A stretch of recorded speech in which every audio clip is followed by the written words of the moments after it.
Hi, I'm Jason from Friendly Fires.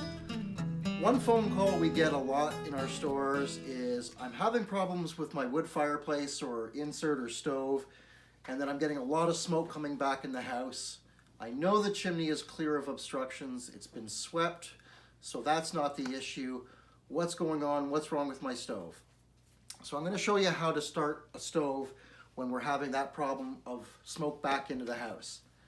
Oftentimes, the reason why you're going to have smoke back in the house is because the chimney's gotten really cold. Cold air is heavy and dense and will come down the chimney. When you try to light a fire, hot air rises and tries to go up the chimney. So you've got a battle between the cold air coming down and the hot air coming up. And when the chimney's really cold, the cold air wins, pushes down, and the smoke that you've created in your firebox comes back out into your room through door gaskets and air channels. So real important is to make sure, first of all, sometimes you're going to have to preheat the flue, and I'm going to show you what I'm talking about. You get in a little bit closer here. Right at the front up here, you can bring the camera down here. Right at the front up here is where the air goes up over here, over the baffles, and back through. And if you put your hand up there, you can actually feel cold air rushing in. So what we want to do is we want to create a flame near the front of the fireplace that's going to heat this air up here and try to get the hot air going up the chimney. Stay a little bit close. Bring the camera in. So when I light a piece of newspaper, if the cold air is rushing down, you can actually see the flames get right in here. You can see the flames being pushed back into the room. They're not going up there. Right? So the flames are not going up the chimney.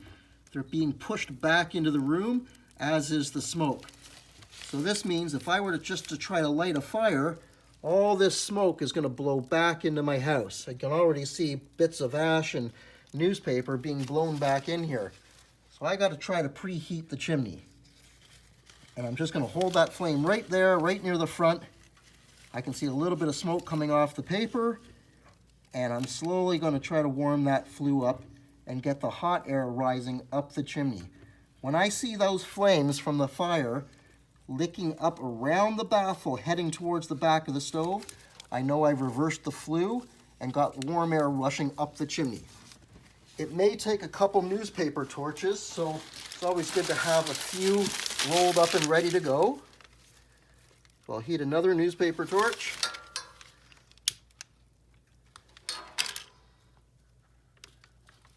Get another piece of paper lit, and again, hold it near the front. You will get some smoke coming into the house, of course, until you can get that hot air going up the chimney. Depending on the differential in temperature, it could take 3 or 4 torches. Get right in there so you can see the flames being pushed right in there, so you can see the flames up top. You can see that the flames are still not going up around there. They're getting pushed out of the fireplace. That tells me the cold air is still rushing down that chimney. This is a good example because it's actually a really cold chimney.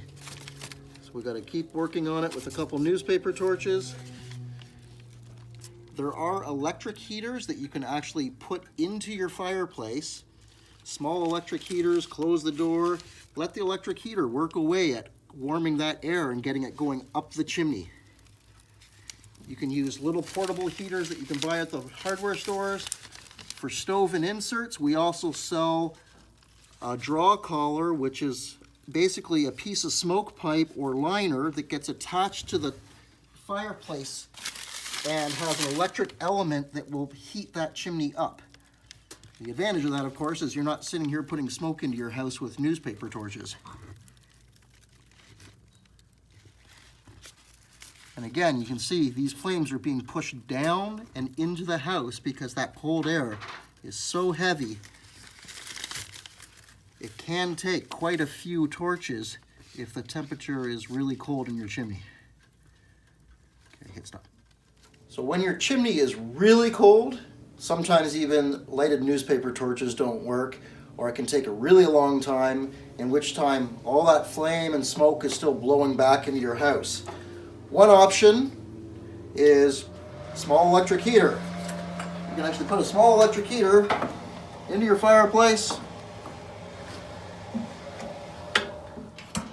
close the door, and just let it run for 15-20 minutes.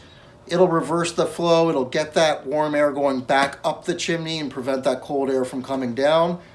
Try a newspaper torch again after about 15-20 minutes. See if that flame is licking up around the baffle. If it is, you're ready to light some kindling and get a fire going.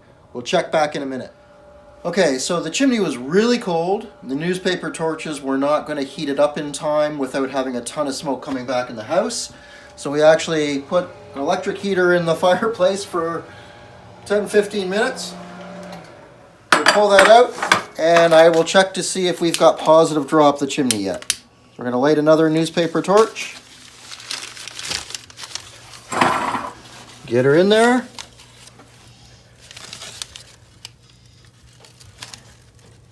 Get right in there, and you'll see the flames are now being sucked up around the baffle. Get right in there. Get the camera right down. Okay?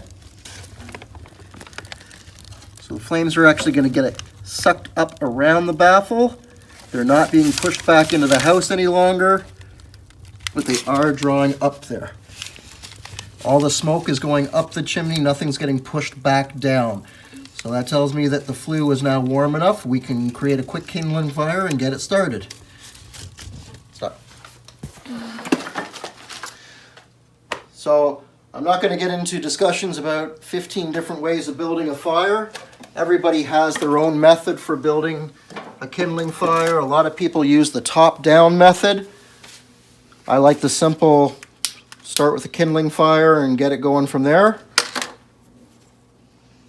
These are lighter cubes, which are nice because you don't have to mess around with a ton of paper and constantly checking. These things will burn for several minutes, long enough to give your kindling or even sometimes your full pieces of log lots of time to get going. A couple pieces of paper towel in there that I use to clean the glass with ahead of time.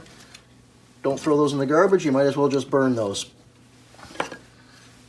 Get a pile of kindling going with those cubes underneath, and off it goes, and that's going to take a few minutes, and then we'll come back. So the kindling's been going for about 5 minutes now. I've left the air wide open and the handle just askew so that a lot of air is getting in. That's going to give the fire a good boost. I don't recommend walking away from the fire while you do that, so you need to stay in the area if you're going to leave the handle door open. And it's only for a few minutes just to give the fire that big boost of air. Kindling fire is going really well. We can start putting some smaller chunks of wood on top of it. We don't want to dump too much, otherwise it's going to smother the fire. But we can definitely get a few pieces in there without smothering the fire, still allowing lots of air to make its way around. And that fire is going to get going really well. It's going to burn down, give us a good bed of ashes, and then once that's there, we can start cranking putting a lot more wood in. At this point, I'll close the handle. You can see that the fire is going up. There's no smoke coming in the house. So that issue before of all the smoke coming in, there's nothing wrong with the fireplace. There's nothing wrong with the chimney. It's cold air coming down. If you let the fire die out, sometimes the weather turns warm. It's nice and warm for a couple days, and then it gets freezing cold again. You haven't burned your fire for a couple days. You go to start it again, smoke coming in. You have to preheat the chimney. There's nothing wrong with your fireplace a lot of the time. Okay, once that's going, then eventually we'll shut the air down again. But that's how to get your fireplace going when you're having smoke back issues on a cold chimney. Thanks for listening, and check out friendlyfires.ca for more information.